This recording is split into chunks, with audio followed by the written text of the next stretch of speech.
Today I speak to Amy Babish. She is a legacy advisor who gets to the root of what has been elusive and immovable in your body, soul, land, home, work, lineage, and legacy.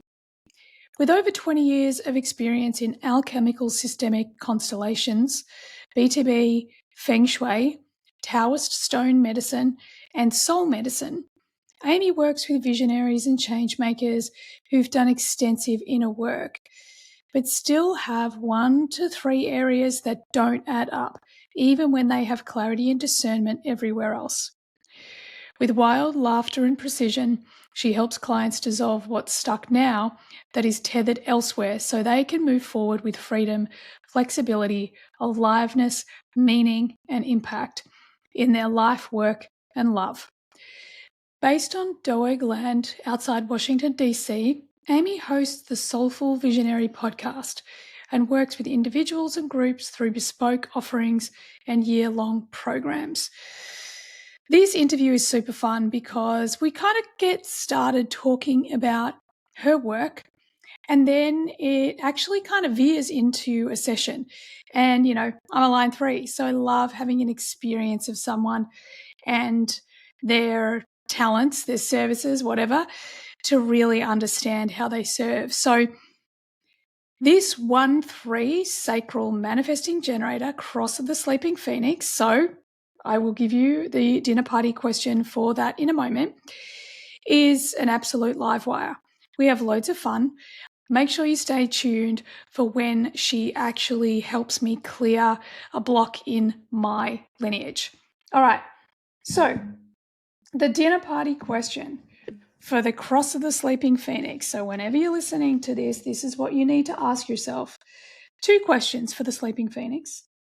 What needs to resurrect in your life? The other question being, what excites you?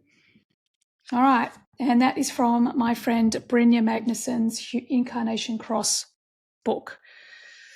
All right, enjoy the episode. Hey, and welcome to today's episode.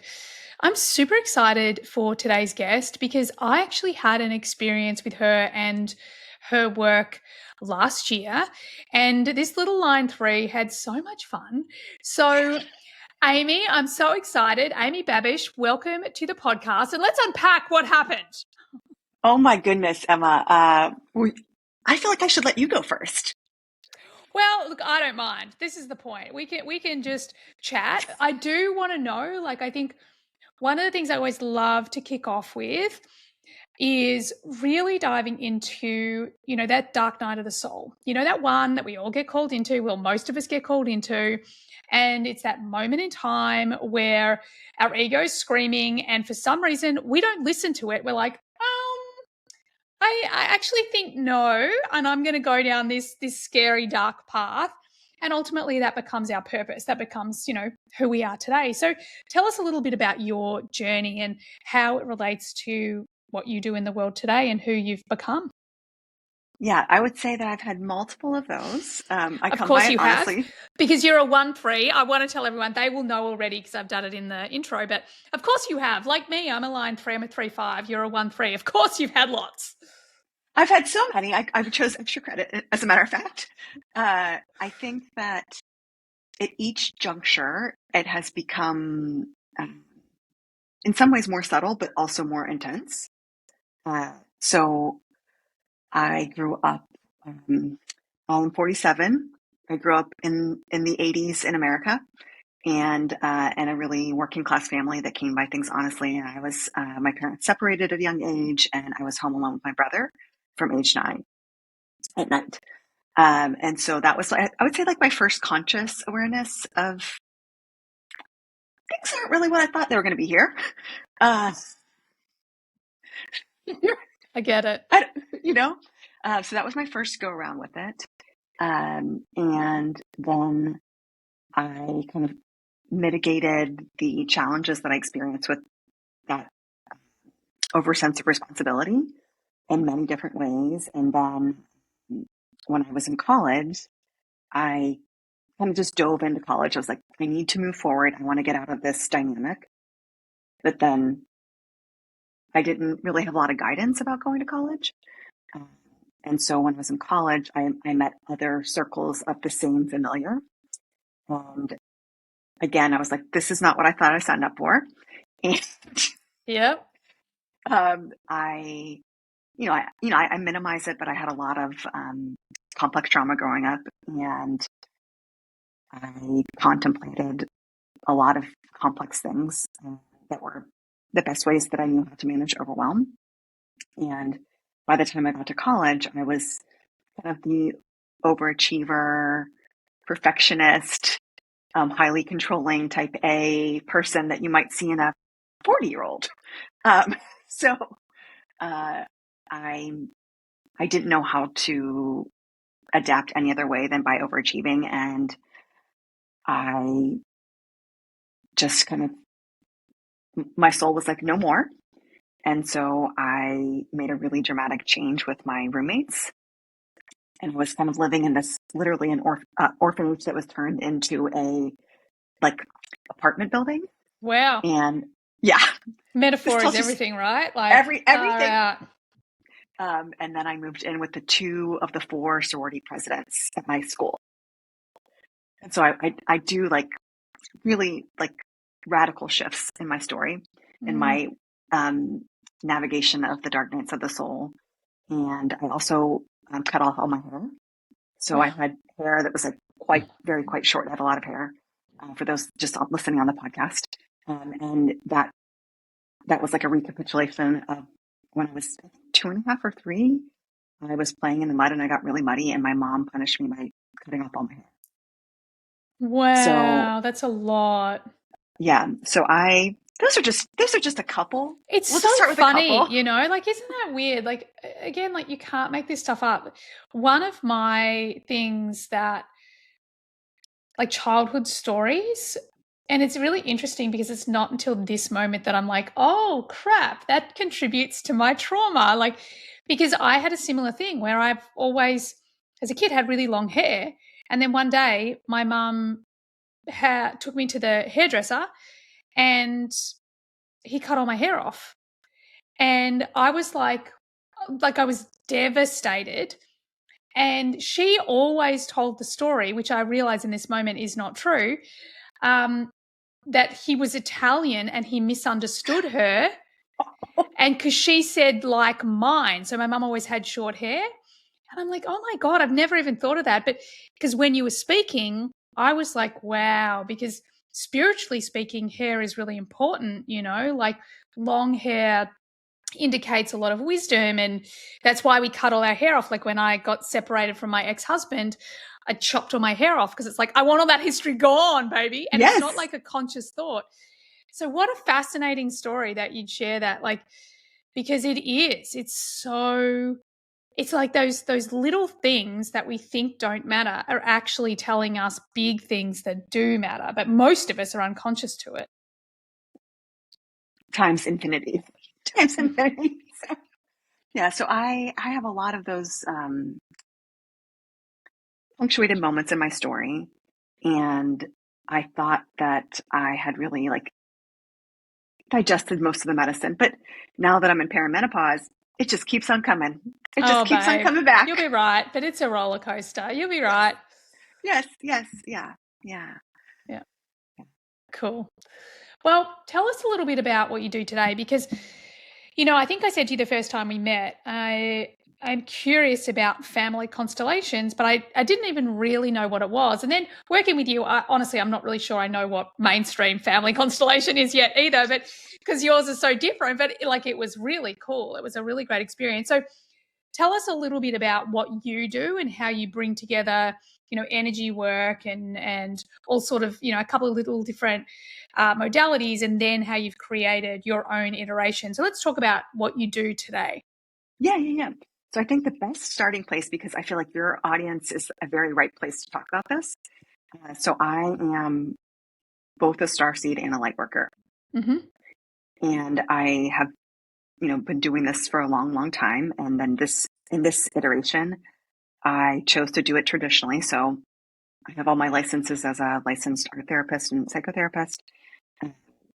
But at this point, 25 years into this lifetime career, I really am a person that gets at the root of what a differential diagnosis might be. Like, here is your life. Here are all the things that are going well, but here are the pockets of the places that you have. It just doesn't make any sense. And so I work with people's bodies, their lineages, blood lineages, and past lives, as well as their homes, lands, and then kind of everything that's in their midst. And I'm able to see, I'm not a seer, so I don't want people to think I'm psychic. I'm claircognizant and clairsentient. I'm able to notice where the root lives of what you're experiencing in the now. And so I have many, many, many modalities, and I bridge the gap between how many different modalities, if they're traditional or non-traditional, I bring them into a really robust depth and breadth of nuance with everything from what you and I did, which was alchemical constellations, to Taoist stone medicine, to somatic work, to movement, to feng shui. I know you have Amanda in your course right now. So Amanda's my mentor. I'm a health therapist too. And I'm just really able to weave the threads that are really elusive or hidden in plain sight to people. So I'm fascinated, and I love this hidden in plain sight. And at any point you can use, the session that we did together, you can use that as an example or share anything from that. That's super fine. But the thing that I find most fascinating, especially as someone who, I've done work on myself for like more than 2 decades. Like, it's been a long time. And I know that it's a very different experience for me now because I don't even think about doing work on myself anymore or changing a belief, or every now and then something's going to come up. Almost instantaneously, I'm like, oh, there's the shadow of gate, blah, blah, blah, blah. So I'll, kind of allow myself to move into the gift, and then we move on. However, there is always these things for all of us, no matter where we are on our journey, that are really deep and unseen. I actually had this experience just before Christmas. A friend of mine said something, a projector friend of mine said something. It triggered a massive response in me. Then all of a sudden I'm like, holy shit, like this big moment, like breakthrough moment.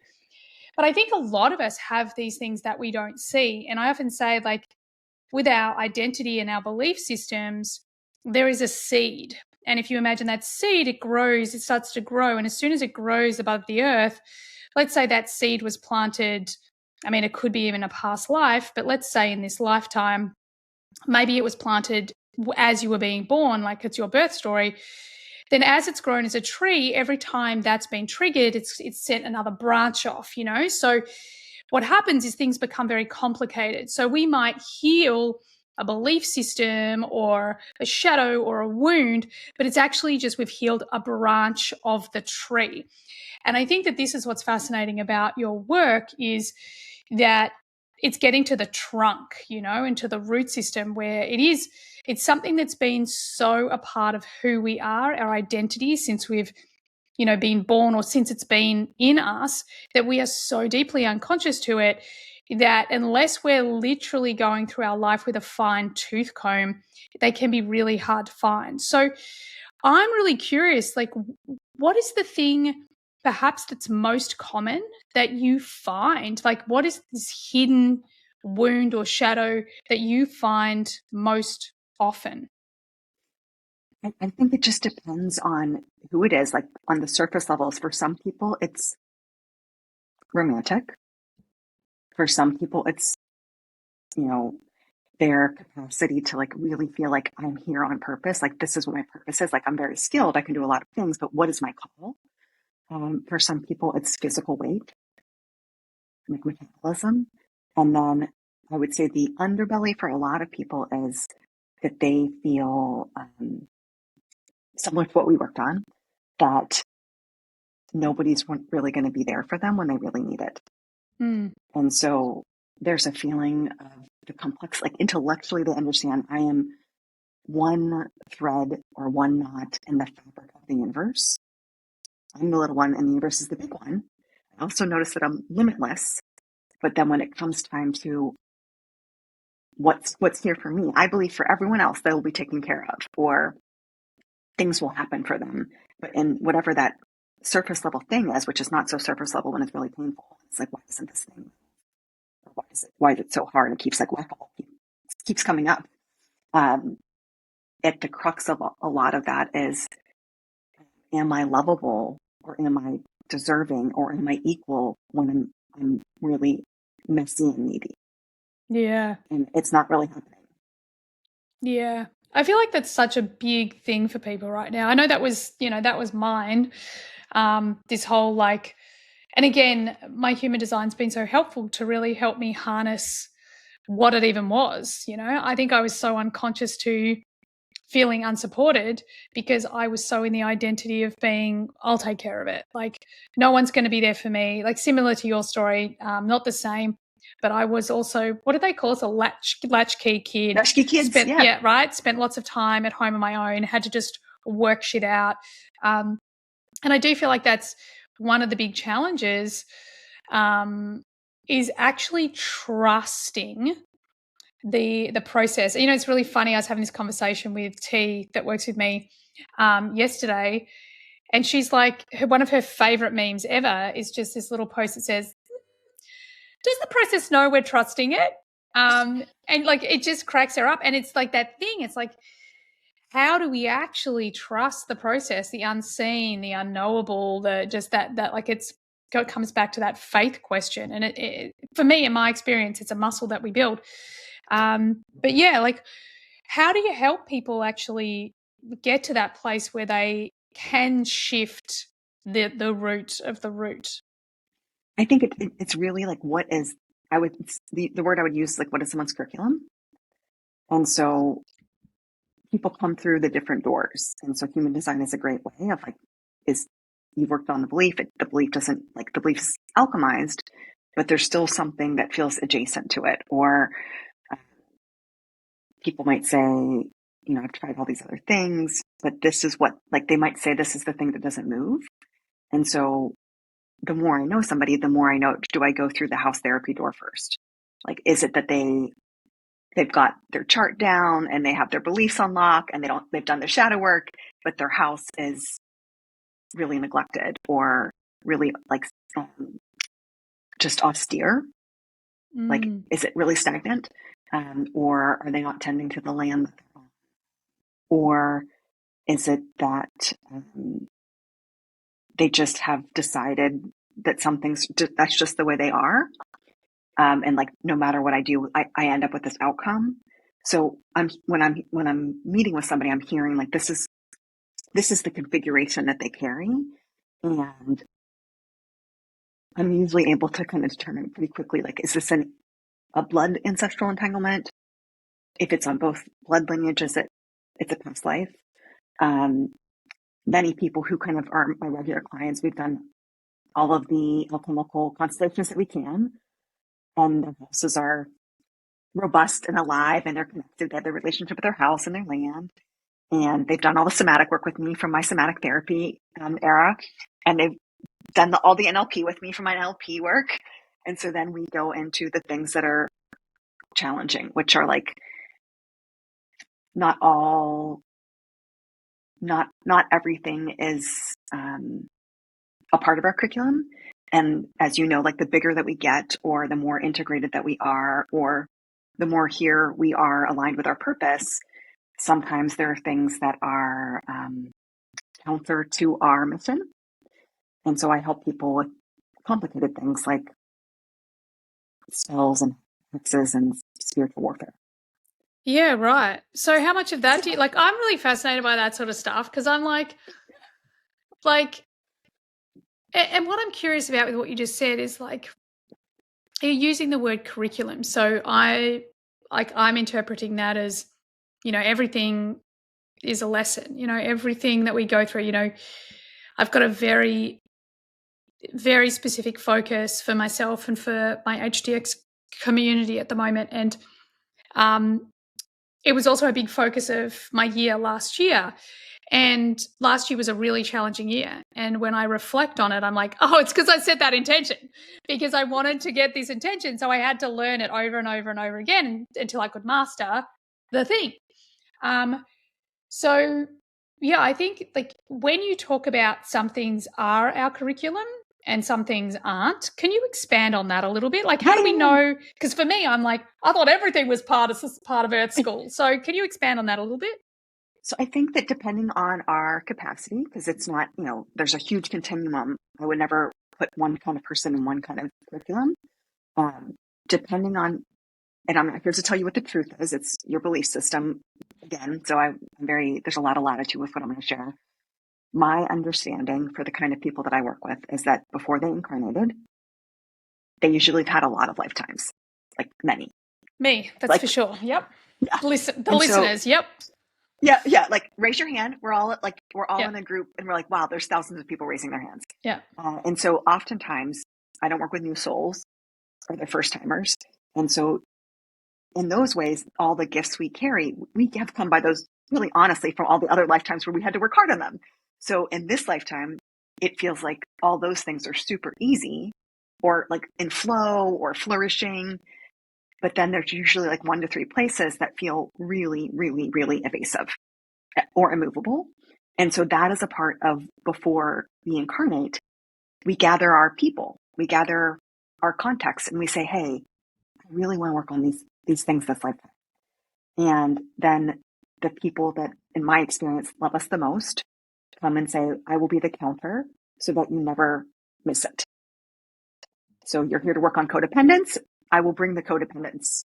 Oh, yeah. It's sounding awfully familiar. And I'm realizing in this moment, like, I would say that I have 2 significant pathways, like lessons, like classrooms. Definitely purpose and business is one of them, and is absolutely the classroom I am willing to be in.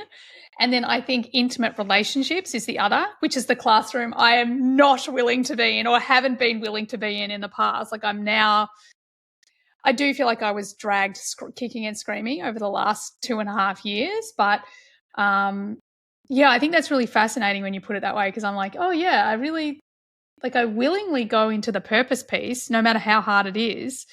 Whereas I think and maybe I wasn't. Anyway, don't mind me and my self-reflection, but I am fascinated by this whole idea that there are things that we are meant to learn, but then there are these things that also we need to just let go of, like it's not for us. And I would say, like, some of my clients would say, like, I've got enough credit in this subject. I really don't want any more learnings here. Mm-hmm. So that's still part of our curriculum. And then many of us have signed up for extra credit. So people that like would just use codependence or intimate relationships, like they've had a couple and they were like, that's all I'm going to learn in this lifetime. Whereas many of us are like, oh no, I want to really knock this one out of the park. I want to take it down to the studs in this lifetime, and I'm going to learn it until I really get it in my bones, get it in the Jing essence level. So the other things that are not a part of our curriculum is that people who are here to have bigger impact, bigger ripple effect, I find that there are things that are there that you didn't sign up for.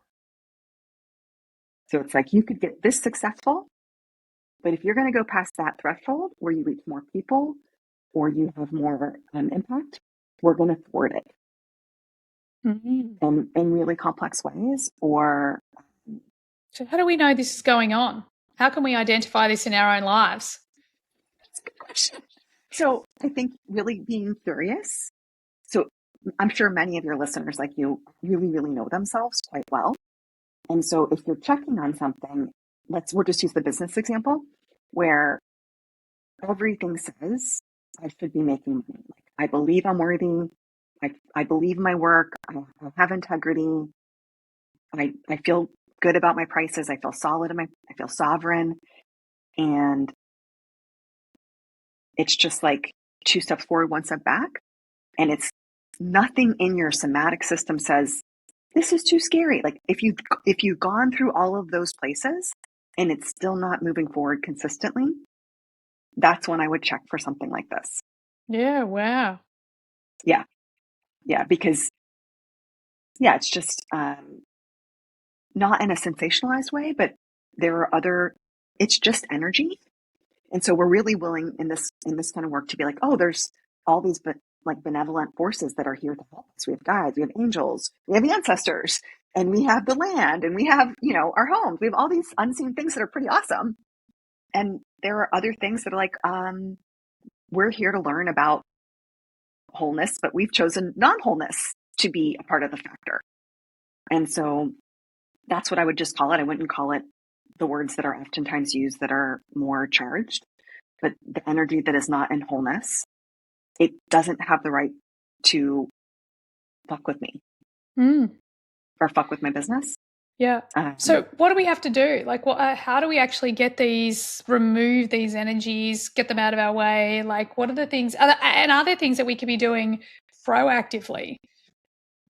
I would say the first one, like a really basic one, is especially for everyone that has emotional waves, which is many of us. Yeah, most of the, half the global population. Yep. Population. So this is a good one for emotional waves, is being in harmony with your home and land are massive. So you could do all the shui in the world, but if your home and your land are not in harmony with you, it's really a kerfuffle. Yeah. So you can ask in whatever way you get your discernment, am I in harmony with my home and the land that I steward? Even if you have an apartment or you're couch surfing, whatever land you're on or vacationing on, that counts. And then you ask the corollary, are my home and land in harmony with me? Well, And I do this this. down. I like it. Keep going. I do this for my daughter's an emotional wave. I'm sacral responder. I still do it for me because I have such a gut feeling of like, I love where I live. I love the land. I take care of it. I have a relationship with my home. I have a relationship with this land. It called me here. And I carry a lot of things. I work with a lot of big things. And so I might not be feeling an emotional wave, but I'm carrying a lot sometimes. And I do a ton of clearing work. So that is a basic one that is a game changer. And I invite people to do that daily until they really get it consistently, that they're like, oh yeah, it feels like we're in harmony now. A shift will happen. I have a golden doodle. She's lovely, but we have I live in the woods. We have a lot of foxes that fuck with her. And so I'm like, can my dog be in right relationship and in harmony with the foxes? And can the foxes be in harmony with her? So you can really look at as micro as macro as you want. So that's a basic one. Oh, I love it. The other one I recommend that's a very basic one. And for those of you who are just listening to the podcast, I'll talk you through it. So the people who are seeing the videos will see it a different way. So I'm sure there's men that listen, but for those of us that have bra straps, so wear the bras, you're going to follow your bra strap on your upper chest. And there's like a divot that's a little bit down. And everyone has it no matter what your anatomy is. This divot is connected to the lung channel. And the lung channel manages grief, joy, perfectionism. And it manages the metal element, which is boundaries. So we're going to just tap, tap, tap on it. I'm going to teach a couple different ways.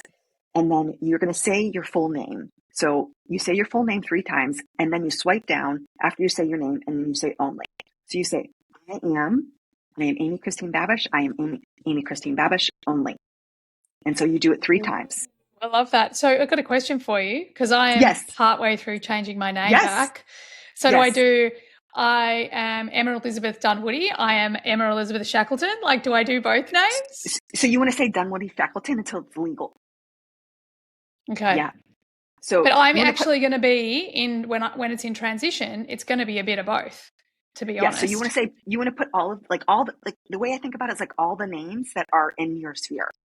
So some people have names for religious things, like baptism names. Like you put that in there. Any name that is part of your, this is how I identify, and this is how legally I be interfaced with, you put those names together. Okay, so it would be Emma Elizabeth Shackleton Dunwoody. Yes. Okay, got it. And so you do that 3 times. The other way to do it, so different schools think about it in different ways, is to just do the turtle hug, and you tap on the outer edges of your biceps, and you just say it like this, like you say your full name, I am this only. And sacral people tend to like feel a release in their diaphragm. And emotional waves will feel it in a different way. Like each type of response will feel it in a different way. When I do this in groups, we'll do it standing up, and we'll stomp for both of them, because our feet is where we carry the most energy. So it's where we pick up the most energy, and getting it out like top to bottom is very helpful. So that is a way to kind of, like, if you've gone to a concert, you've gone to the grocery, you're out and about, you're just with people's energy, and this is a very gentle clearing thing. Ooh, Or if you're working from home, and even like, we're across the globe from each other, you could be in a virtual session and energy can just, it's quantum space, it's quantum field. It doesn't matter that you're in Australia and I'm in outside Washington DC. Like, here we are, we can have energy flowing through us as if you're in the same room. Mm-hmm. So this is really important to do after sessions with clients, after financial meetings. Like, you want to be clean, so this is a great way to do it. And oftentimes people need help with when it's more significant. But another layer would be, I forbid you access. Like, I forbid you access to me, my body, my energy, my mind, my frequency, my lineages, my home, my business, the land, my family, whatever you feel is kind of being impacted. I forbid you, and then get out, get out, get out. So in many wisdom traditions, you say things 3 times, and that's like what shifts the gear. So that's why we said our name 3 times. And the swiping action is also like when you swipe down, and you're cutting cords when you do that, and you're cutting energy fields, and you're in your toroidal field. So you have an ability to like go deeper when you use hands. There are a lot of things you can do, basic, very basic things, like with shui, you can put salt. You can do a salt barrier around your front door. You can put some pepper in it, black pepper, or put cayenne in it, or black charcoal, or if you smudge, you take the smudge and you mix that into salt. And so you can put that in front of the threshold of your door. You can put it around your property line. There are a lot of ways to do some basic things. But sometimes when it's more complicated, that's when I recommend that people work with someone who's, has integrity and yeah, get to the root of it. Yeah, Because a lot of people use fear. Yeah, a lot of people use fear, and so you don't ever want to go to someone that's going to scare you about it, because that's not real. Yeah, That's realistic. Yeah, I totally agree, and I love that. Have you ever hit that point in your business where things are growing, but your nervous system is like, babe, we're at capacity? Yeah, me too. That's why we started using Bodygraph's custom reading reports. And honestly, it was one of the most supportive decisions we've made to grow the business without needing to be in the business 24/7. Instead of sending our clients down Google rabbit holes filled with someone else's human design interpretations, they get insights in our voice, in our brand, fully automated and fully customized to their design. We built one report one time, put it on autopilot, and that's now brought in over $200K of passive revenue. The best part? Clients get breakthroughs before they even work with us. If you want personalized human design charts, custom human design reports, audio readings in your own voice, and a scalable income stream that actually honors your integrity, this is it. Start creating your own human design reading and audio reports today with the incredible Bodygraph. The link is in the show notes, and you can use the code Human Design Podcast to get 30% off for 6 months.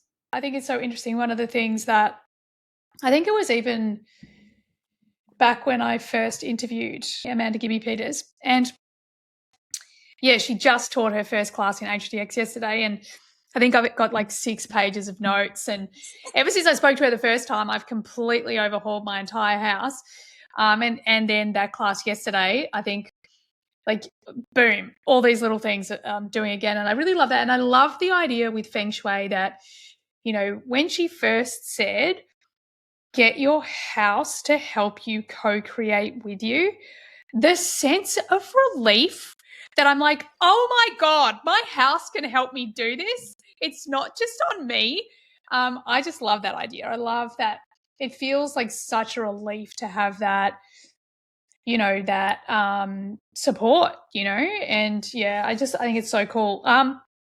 So what I'm also curious about, and I think a lot of the listeners are curious about, I suppose two of the biggest topics that we talk about other than, feminine success is like money and purpose.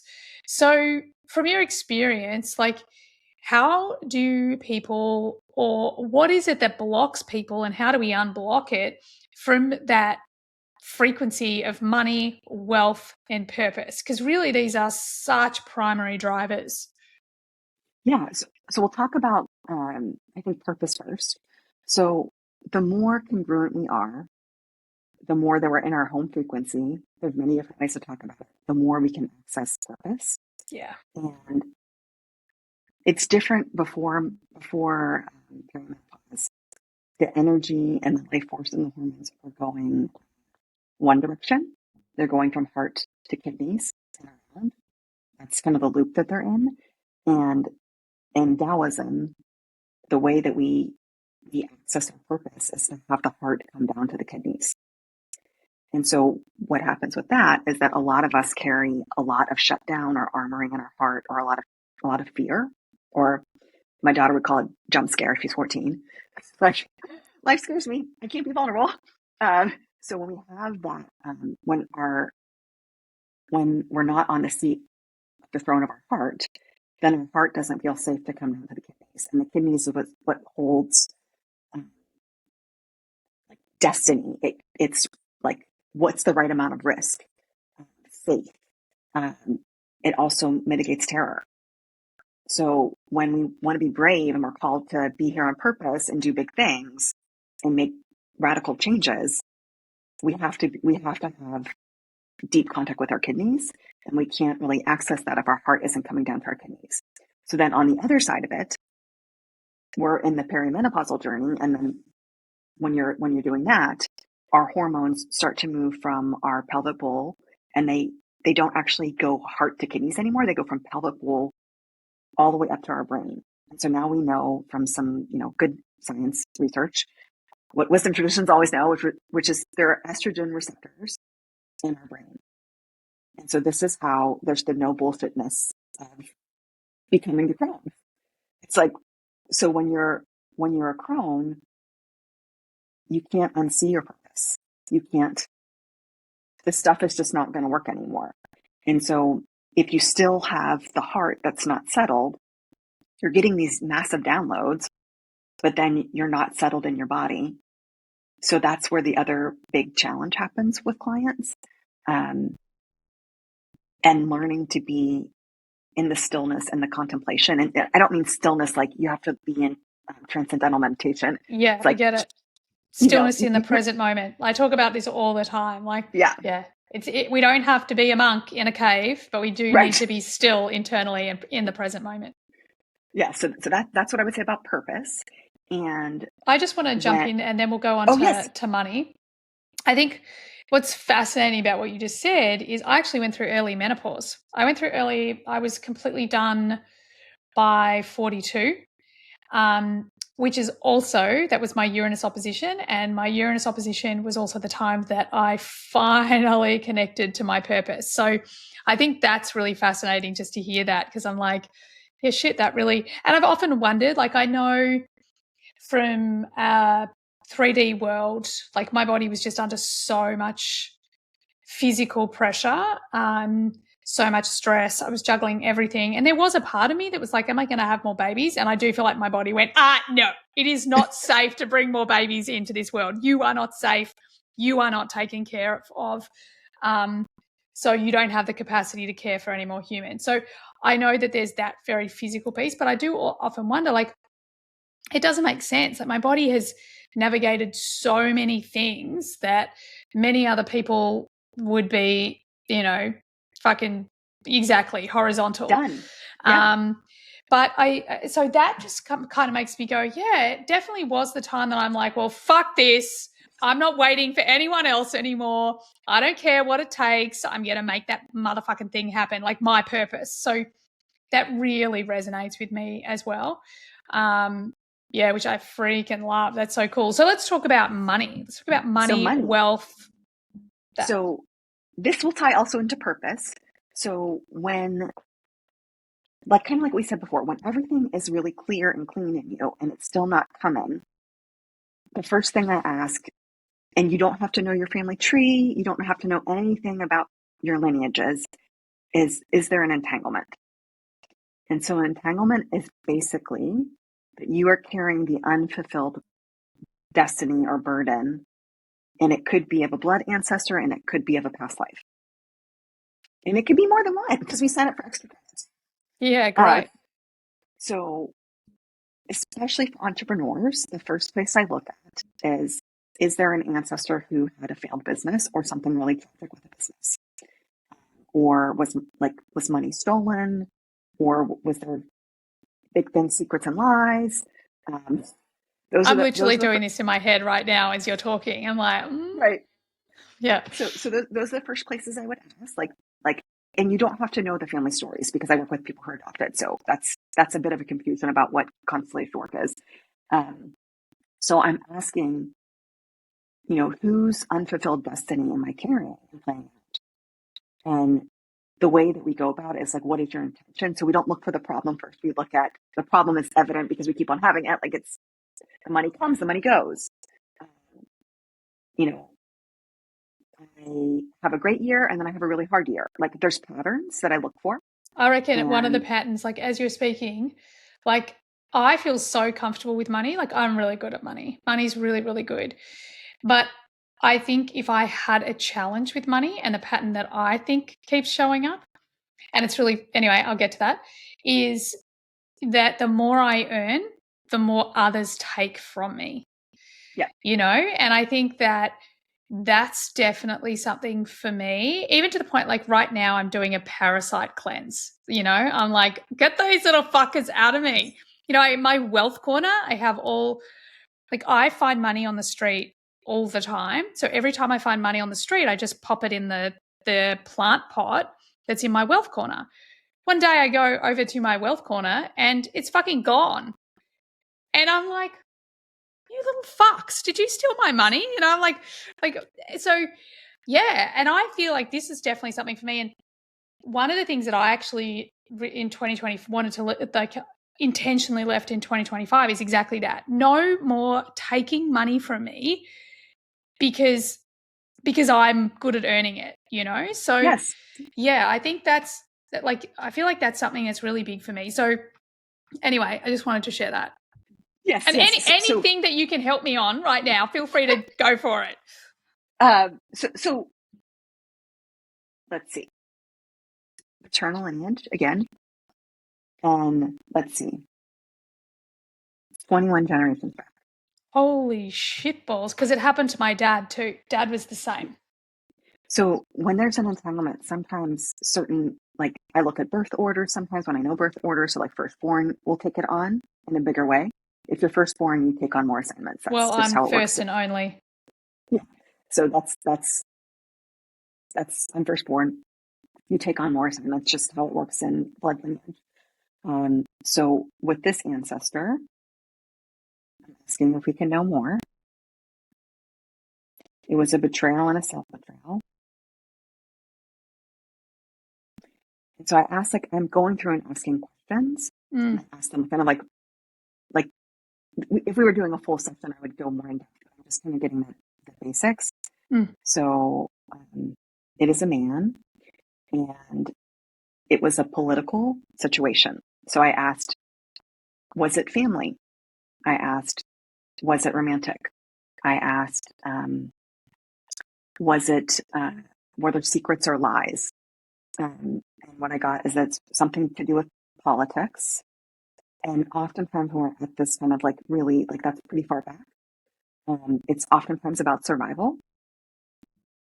And so as I say that, I get a lot of, my clairsentience comes really big. A I really definitely big feel like I need to sensation. vomit a little bit.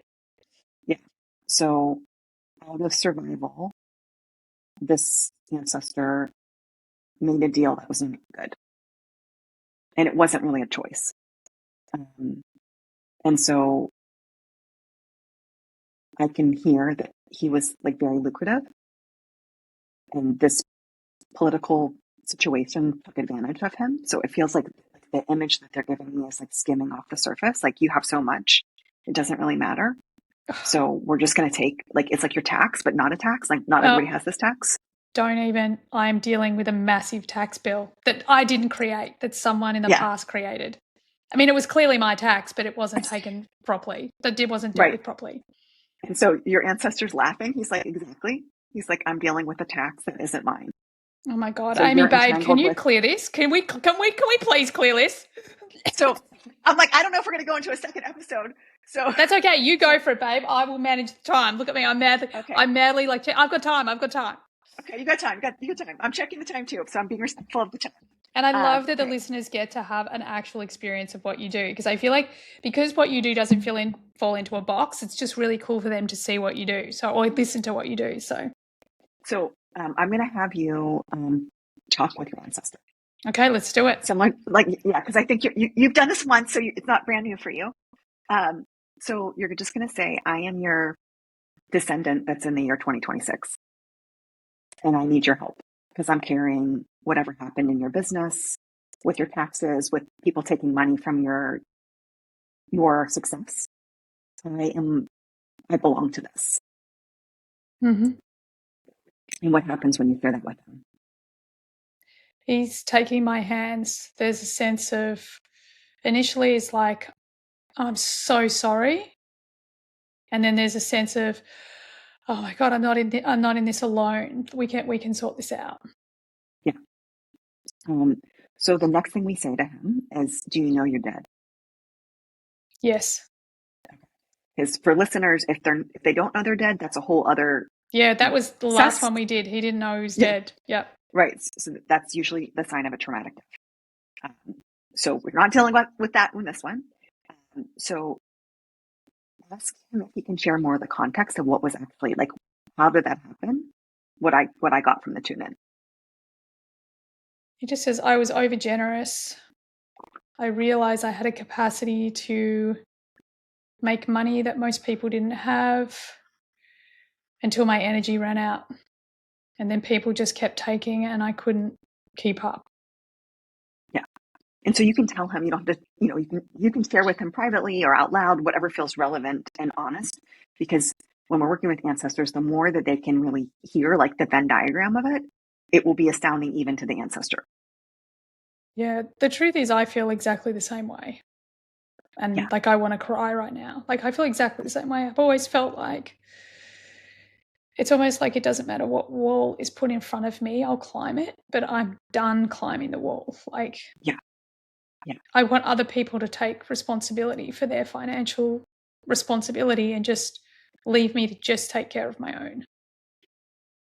And I'm starting to feel a lot of feeling of like the systemic field is starting to digest things just by you naming that. Yeah. What do you see in this 21 generations back male ancestor? He looks really sharp, like he's dressed Yes. really sharp and he looks really healthy. But I sense this dropping of, like a dropping of his shoulders, this. And like I just heard, my life is my own. And that really makes me want to cry because it's something that I carry as well. I carry this huge responsibility for other people's lives. And consciously, I know that no one else's life is my responsibility. But I can feel what he feels. It feels so, it's like, honestly, it feels like we are merged, like we're both mirroring each other's experience right now. So when we're entangled, our life force is going backwards to the ancestor. Yeah. And it's where our loyalty lives. It's not like this is part of the curriculum that we didn't know. We don't remember something before. Yeah. So your life force is like that two-way street is happening, even though your life force is going backwards. His destiny is coming forwards. Yeah. So he doesn't have life force to give because he's dead. Yeah. But this is like, oh, sure, I'll help you with this. Because Yeah. before we incarnate, we're like, I'm epic. Of course Yeah. I can do that for you. Right? Yeah. So now the next step is, asking what is the resource we need for him and for you. And so what I got was that we need an alchemizing resource. And so you can kind of feel into it. He can feel into it. And if nothing comes through for either of you, I will share one. So when you tune in, does anything come to mind around an alchemical resource? I'm not really getting anything except like what I'm seeing and what I'm hearing is close the loop. It's like I'm seeing a circle or something. Like it's like, yeah, something to close the loop, to close the, so that that it just ends that cycle. So what I'm hearing, and in between the two of you, it's like sometimes I get metaphors, so I don't believe it's like apples for apples all the time. But we check with you and you check with him. So what I'm hearing is that there was a portal that was opened. Mm. And when I say that, I have a big feeling in my body about it. And so you're seeing the circle because I'm like, what is that? Yeah. And so ask him if it was always like that for him, or if like he moved to some place, or he opened shop in some place, or he went to the political person's house or business, or it feels like he stepped into a portal and he something. And he might not call it It's a portal, but almost like he was almost, there's a sense of innocence and enthusiasm. And then it was almost like he was appropriated by this other person that could see his power. yeah. And this other person, political person, then effectively made him not only the money earner, but kind of the scapegoat as well. Yeah. It feels like this ancestor, and he doesn't feel like a grandfather, he feels like an uncle. Like he's an uncle somewhere in that 21 generations line. So we'll just call him uncle to be respectful, unless he wants to tell us his name. It feels like this political man invited him not to his house, but like someplace for tea or something like that. And that man knew that there was a portal there. Mm. Yeah, because again, it feels like uncle, and the name I got was Thomas, so let's just run with that. Yeah, Uncle Thomas. Thomas, like, again, innocently, purely, authentically, just showed up out of curiosity and, kindness to kind of hear what this person had to say. And then it feels like he was kind of drawn into something that he never agreed to. He didn't, there was no consent. Yeah. And he didn't know that, like, just by being there, that's what, like, the portal was open. And so you two can stay wherever you are in the liminal space, but he can kind of just make an image of it in his mind's eye of that place where they had the first meeting where things went sideways. And I'm going to close the portal. Great. So when we close the portal, we're asking for whatever his belief system is, whatever your belief system is, and the energy of wholeness. We can call in light workers, light warriors, everything that feels solid energetically. We're asking them to make sure the space, we have optimal working conditions. That's the words I would use for it. And I'm not closing the portal, but I'm asking for the portal to be closed on our behalf. And so when I do that, I'm asking for whoever's here for you and him, that they will go in, they know how to close the portal, and they will close and seal it on both sides. So they know where the origins of it are. We don't need to know where the origins of it are. They will close and seal it on both sides. And then they will escort out anything that has been with either of you, or anywhere in the lineage, or anywhere in your businesses, anywhere in your homes, your land, in the waters. I saw the ocean when I was tuning in.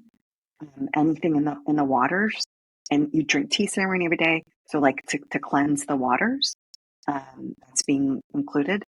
Anything that is not in your true and whole alignment, and in his true and whole alignment in the afterlife, and in your dad's, because he was part of this too, and in your sons, anything that's a part of this anywhere, in all time space and dimensions, that they get escorted out, and they are forbidden contact, and they whatever. I'm not allowed to know if he called on someone for help with this, but whoever created the portal, whatever created the portal, that goes back to that source. And it is dissolving back to that space. So it's not anywhere in the quantum field, anywhere in the multiverse right now, other than where its original source is. And then the next step is that we invite the vibration of pink light and the color of pink light, any kind of pink light. They will fill, FILL, my accent came through. They will fill the portal with pink light, and they will fill whatever space Thomas is in the afterlife, where your dad is, your home, your online business, your website, anywhere where Emma Dunwoody's name is, anywhere that it's found, it's going to be filled with pink light. And anywhere that you see people in person, any place you go, your car, the thresholds of your spaces, it's all being filled with pink light. And any place you have bank accounts, like even if it's like your home little bank account where you have your stash, like not your money bowl, because we know your boys have fucked with that. That one's it's full like again now, but hey. Yeah, you've taken care of that. But like any place else, I come from a family that put money under mattresses. So any place. It's so funny you even say it, because I do have stashes. I got 2 stashes. Yeah, I was like, I can feel that. We don't have to out your stashes. Your purse, your wallets, all of your bank accounts, any like Stripe, anything, PayPal, anything like that. We're just asking for it anywhere that like the tendrils of those portals were open. And then I don't know all of the things in your life, but like any legal proceedings, the tax, who's in charge of taxes in Australia, I don't have all that information, but the confusion, like we're asking it to go to the root of the confusion. Bring it on. It's so crazy you even say it, because yesterday I had to call the ATO, the tax office, because they double charged my tax bill. Like it's that shit. Like be gone forever. Yeah, it's being alchemized. And then we ask for the phrase we use is restoration of peace. Oh, I love that. And so we say that 3 times. I ask for restoration of peace.